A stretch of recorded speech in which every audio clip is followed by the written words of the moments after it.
नमस्कार।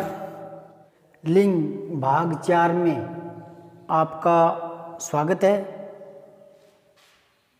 कामता प्रसाद गुरु लिखते हैं कि कुछ वैयाकरण मतलब जो व्याकरण की रचना करने वाले हैं, व्याकरण के रचयिता, उन्होंने व्याकरण में लिंग निर्धारण करने के कुछ नियम बनाए हैं।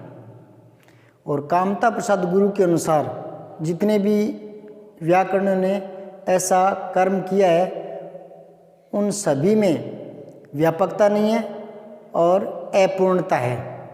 यानी वो नियम जितने भी बने हैं वो अव्यापक तथा अपूर्ण है। कैसे?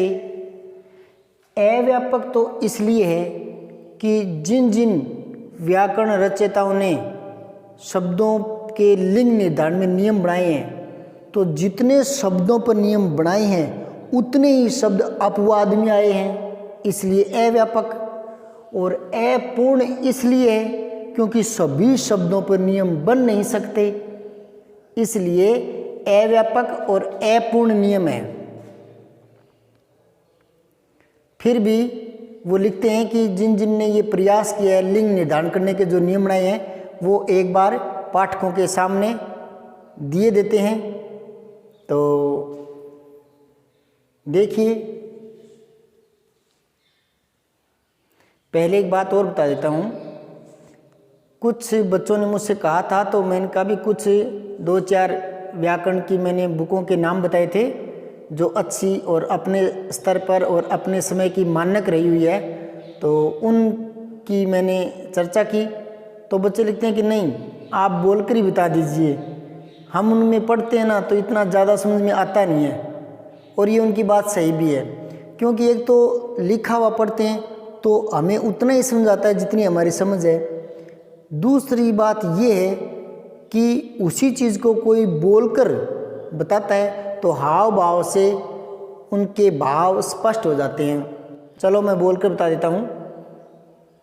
ये कामता प्रसाद गुरु के अनुसार ही मैं आपको बता रहा हूँ। और उन्होंने भी जिन जिन व्याकरणों ने ऐसा उपक्रम किया है उनका कलेक्शन करके ही कामता प्रसाद गुरु ने ये बात लिखी है। तो देखिए किस प्रकार से उन्होंने लिंग निर्धारण किया है। जितना करने का प्रयास किया है उससे ज़्यादा अपवाद आते गए हैं। तो मैंने पहले ही बता दिया कि ये सारे नियम अव्यापक है और अपूर्ण है। तो जितने भी अव्यापक और अपूर्ण है वो आपकी आंखों के सामने एक बार गुजार देता हूँ।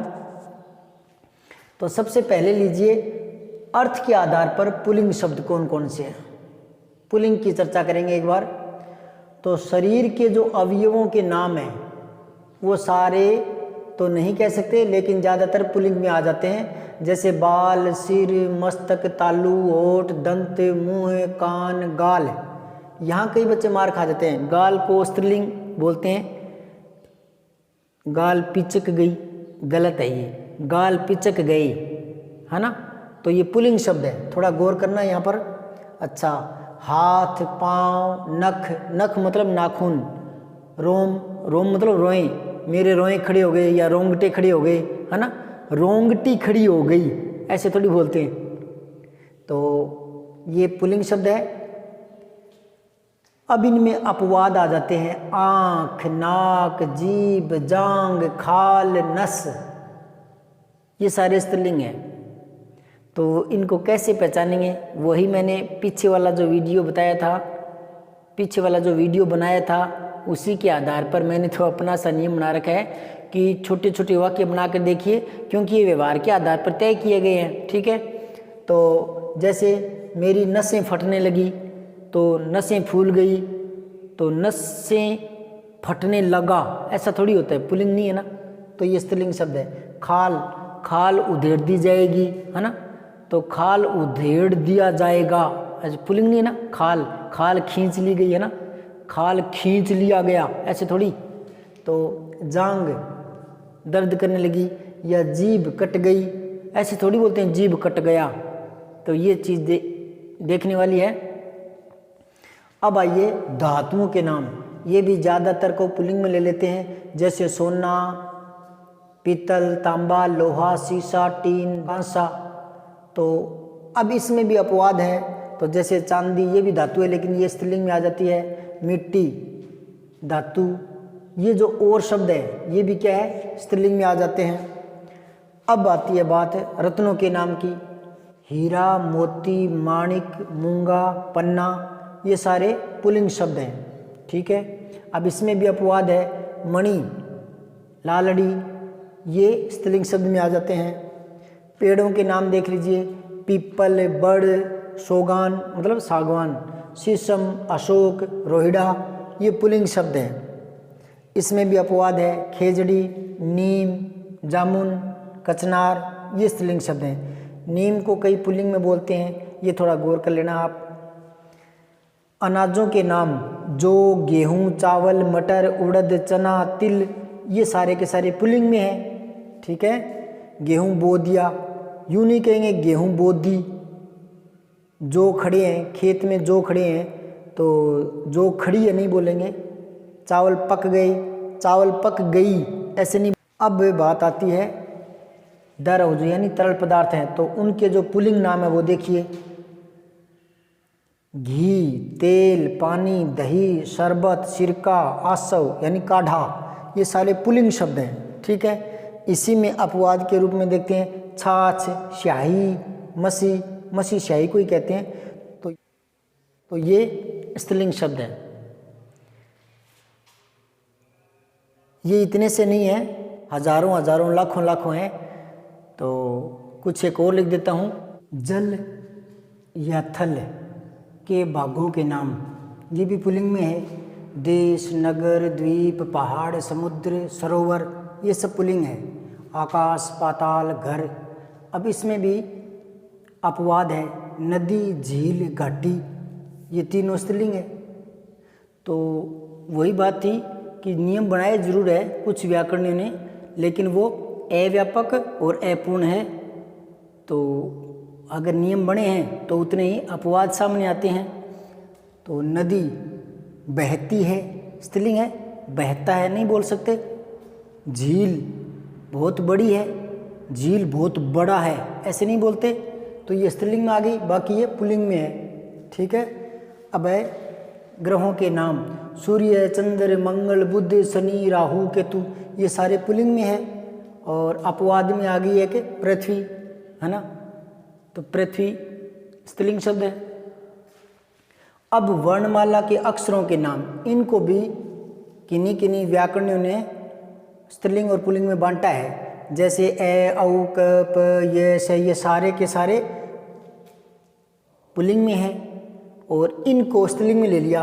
अपवाद में क्या, छोटी ई, बड़ी ई और री, ऋषि, ई और री, ये तीनों अपवाद में ले लिए। तो यहीं से कुछ व्याकरण क्या करते हैं कि स्त्रीलिंग पुल्लिंग का आकलन करते हैं इन वर्णों से ही, इन मात्राओं से। जैसे लड़का, तो ये पुल्लिंग में ले लेंगे, और लड़की, ई आगे ना, ई, तो वो स्त्रीलिंग में ले लेंगे। नदी स्त्रीलिंग में ले लेंगे, है ना। पहाड़ ए आ रहा है ना लास्ट में, तो ये पुल्लिंग में ले लेंगे। लेकिन ये भी पूरा व्यापक नहीं है, और ये भी अपूर्ण है। बहुत से ई वाले हैं जो पुल्लिंग में आते हैं, ठीक है। तो ये कोई पूर्णता नहीं है, फिर भी जितनी है वो बता देता हूँ। अर्थ के आधार पर अब बात आती है स्त्रीलिंग की। ये तो पुल्लिंग बता रहा था जिसमें कुछ अपवाद में स्त्रीलिंग थे, अब मैं स्त्रीलिंग बता रहा हूँ, इनमें भी कुछ अपवाद में पुल्लिंग मिल जाएंगे। तो ज़्यादातर स्त्रीलिंग है वो देखिए। नदियों के नाम, तो गंगा, यमुना, नर्मदा, कृष्णा, ताप्ती, ये सारी सारी स्त्रीलिंग में है। पुल्लिंग में नाम करें तो सोन, सिंधु, ब्रह्मपुत्र, इनको पुल्लिंग में लेते हैं। अब तिथियों के नाम, तो दूज, तीज, चौथ, ये तिथियाँ हैं, स्त्रीलिंग में आ गई। अब नक्षत्रों के नाम, जैसे अश्विनी, भरणी, कृतिका, रोहिणी, ये स्त्रीलिंग में आते हैं। किरानों के नाम में देखें, लौंग, इलायची, सुपारी, जायपत्री, दालचीनी, ये सारे के सारे स्त्रीलिंग में है। अब पुल्लिंग में देख लीजिए, तेज पत्र, कपूर, ये पुल्लिंग में है, ठीक है। ये कपूर जैसे शब्द पेपर में आ जाते हैं।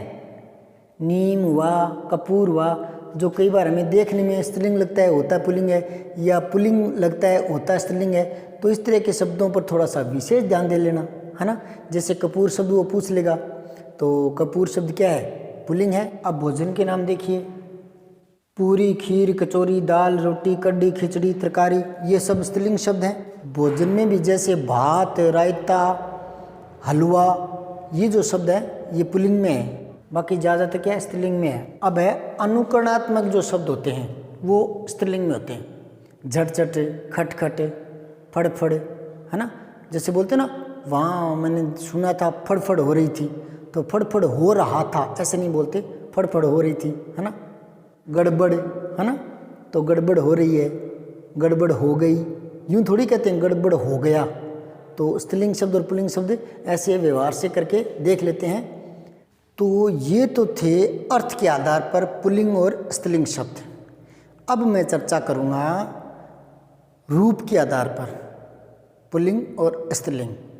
तो यहाँ मैं बता दूँ कि वो भी जो नियम बनाए रूप के आधार पर भी, तो वो भी क्या है, अव्यापक है और अपूर्ण है, लेकिन उनको हम थोड़ा बांट कर लिखेंगे।